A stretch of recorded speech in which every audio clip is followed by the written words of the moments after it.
2000 सालों से पाताल की गुफा में खजाने की रखवाली कर रहा था यह इच्छाधारी नाग। हुआ कुछ ऐसा, जब एक सामान्य मनुष्य खजाने की चोरी करने पहुंचा तो आखिर वो जिंदा बच पाया या नहीं, इस वीडियो में आपको बताने वाले हैं। तो वीडियो शुरू करने से पहले अगर आप एक सच्चे महादेव भक्त हैं तो कमेंट में हर हर महादेव लिखकर चैनल को सब्सक्राइब जरूर करें। आज से लगभग 2000 साल पहले सुशील नाम का एक लड़का उत्तर प्रदेश के बलिया जिले में रहता था। उसकी माँ का मायका बलिया जिले में ही बेला गांव में था, इसलिए अक्सर वो अपने गर्मी की छुट्टियों में अपने नाना जी के घर बेला गांव जाया करता था। उसी गांव में एक बहुत ही प्राचीन कुआं था जो गर्मियों में अक्सर सूख जाया करता था। गांव के सभी लोग उस कुएं के बारे में बहुत सी बातें बताते थे।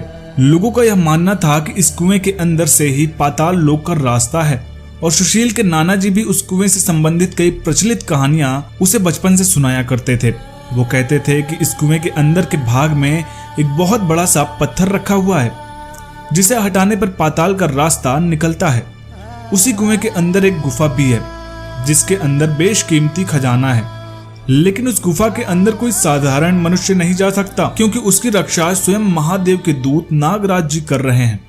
धीरे धीरे समय के साथ सुशील बड़ा हो गया, लेकिन उसे उस गुफा के बारे में जानने की उत्सुकता अभी भी वैसी ही थी।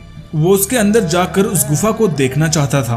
गर्मी की छुट्टियों में सुशील अपने परिवार के साथ बेला गांव अपने नाना जी के घर आया हुआ था। तभी उस समय उसके नाना जी का देहांत हो गया।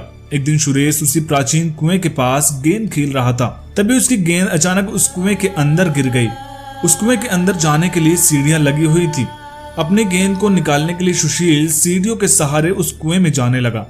सुशील काफी अंदर जा चुका था, लेकिन उसे अंधेरे के सिवा उस कुएं में कुछ भी दिखाई नहीं दिया। अचानक सुशील का पैर सीढ़ियों से फिसल गया और वो जाकर एक पत्थर से जा टकराया।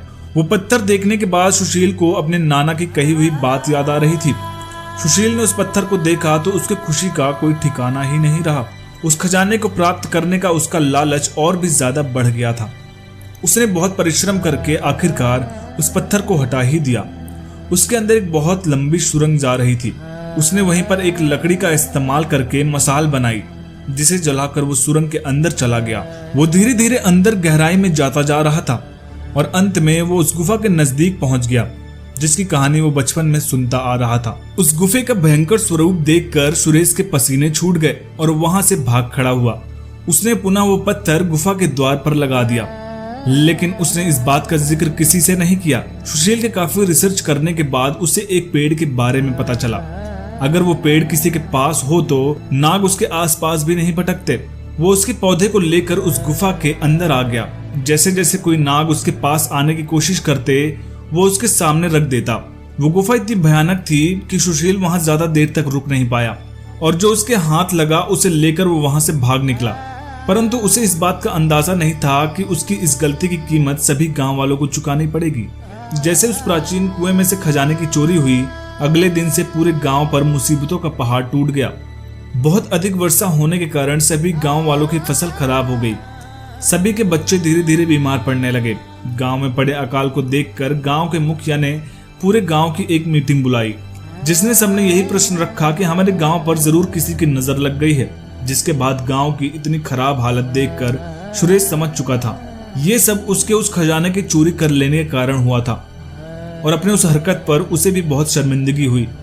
जिसके बाद उसने सभी गांव वालों के सामने यह बात कबूली कि उसने उस प्राचीन कुएं की गुफा में जाकर खजाने की चोरी की है, जिसका दंड पूरे गांव को भुगतना पड़ रहा है। मैं इसकी गलती के लिए आप सभी लोगों से क्षमा मांगता हूँ।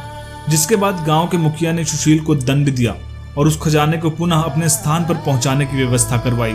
जिसके बाद उस गांव में एक बहुत ही सिद्धि प्राप्त बाबा को बुलाया गया और उस खजाने को गुफा में रखकर नाग देवता से माफी मांगी। फिर उस द्वार को हमेशा हमेशा के लिए बंद कर दिया गया, जिससे दोबारा कोई ऐसी हरकत ना कर सके। दोस्तों, इस घटना के बारे में आपका क्या मानना है कमेंट करके जरूर बताइए, और वीडियो अच्छी लगी हो तो लाइक करिए, शेयर करिए और चैनल को सब्सक्राइब करना मत भूलिए। हर हर महादेव।